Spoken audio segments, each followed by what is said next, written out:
Hello students, एडोबिला point channel में आपका स्वागत है।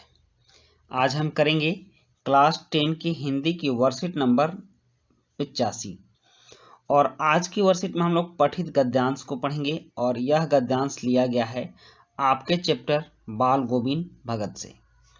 तो बच्चों चलिए शुरू करते हैं आज की वर्कशीट। और आज की वर्कशीट में यहाँ निम्नलिखित गद्यांश को ध्यानपूर्वक पढ़िए और उस पर आधारित प्रश्नों के उत्तर दीजिए। बाल गोविंद भगत साधु थे, साधु की सब परिभाषाओं में खरे उतरने वाले। इसका मतलब यह हुआ कि साधु के जो गुण होने चाहिए वो सारे गुण बाल गोविंद भगत के अंदर थे। इसलिए कह रहा है कि साधु की सब परिभाषाओं में खरे उतरने वाले। कबीर को साहब मानते थे, उन्हीं के गीतों को गाते, उन्हीं के आदेशों पर चलते थे। कबीर मतलब हमारे यहाँ जो एक बहुत ही अच्छे दार्शनिक इनको कहिए थे और संत भी थे।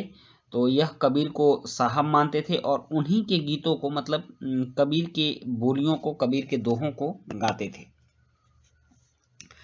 कभी झूठ नहीं बोलते, खरा व्यवहार रखते, मतलब एकदम सीधा साधा सबके साथ सरल व्यवहार रखते थे।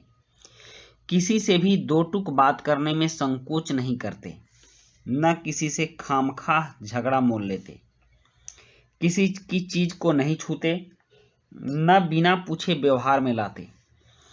इस नियम को कभी कभी इतनी बारीकी तक ले जाते कि लोगों को कुतूहल होता, मतलब आश्चर्य होता। किसी चीज को छूते नहीं, न बिना पूछे कोई सामान अपने व्यवहार में लाते। और इन सभी नियम को वे बहुत ही बारीकी से करते। कभी वह दूसरे के खेत में शौच के लिए भी नहीं बैठते। मतलब कि पहले के लोग शौच के लिए खेतों में जाते थे, खुले में शौच करते थे, ये उस समय की कहानी है। तो उस समय में भी वह दूसरे के खेतों में शौच के लिए नहीं बैठते। वह गृहस्थ थे। गृहस्थ मतलब जो अपना परिवार चलाता हो। लेकिन उनकी सब चीज साहब की थी। साहब की मतलब कबीर की। जो कुछ खेत में पैदा होता सिर पर लाद कर पहले उसे साहब के दरबार में ले जाते, जो उनके घर से 4 कोस दूर पर था। 4 कोस दूर, 1 कोस में 3 किलोमीटर होता है और 4 कोस मतलब 12 किलोमीटर। मतलब जो साहब का दरबार था वह 12 किलोमीटर उनके घर से दूर था। एक कबीरपंथी मठ से मतलब ये जो साहब का दरबार था यह था कबीरपंथी मठ। वह दरबार में भेंट रूप रख लिया, जाकर प्रसाद रूप में जो उन्हें मिलता उसे घर लाते और उसी से गुजर चलाते। मतलब कि वह कबीर के मठ में अपने सारे अनाज ले जाकर रख देते और वहां से प्रसाद के रूप में जो उनको मिलता उसी से अपने घर का खर्च चलाते थे। इन सब के ऊपर मैं तो मुग्ध था, उनके मधुर गान पर जो सदा सर्वदा ही सुनने को मिलते।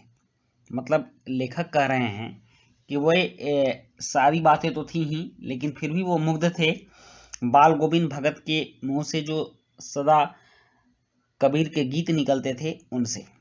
कबीर के वे सीधे साधे पद जो उनके कंठ से निकलकर सजीव हो उठते, इन्हीं बातों पर वो मंत्रमुग्ध थे। अब यहाँ कुछ प्रश्न दिए गए हैं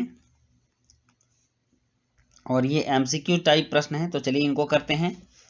बाल गोविंद भगत ने किसको अपना साहब माना? तो इसका उत्तर ए है, कबीर को अपना साहब माना। उसके बाद है निम्नलिखित में कौन सी चारित्रिक विशेषताएं बाल गोविंद भगत की नहीं है? तो लचीला व्यवहार उनके चारित्रिक विशेषताएं नहीं है। उसके बाद ग है साहब का दरबार से आशय है। किस चीज से साहब का दरबार वो किसको बोलते थे? तो कबीरपंथी मठ को साहब का दरबार बोलते थे। उसके बाद घ है लेखक बाल गोविंद भगत की किस बात पर मुग्ध था? तो लेखक बाल गोविंद भगत के मधुर गान पर मुग्ध था, उनके मधुर गान पर। और कुतूहल शब्द का अर्थ क्या है? यहाँ अंग है, कुतूहल शब्द का अर्थ क्या है? तो ये है आश्चर्य।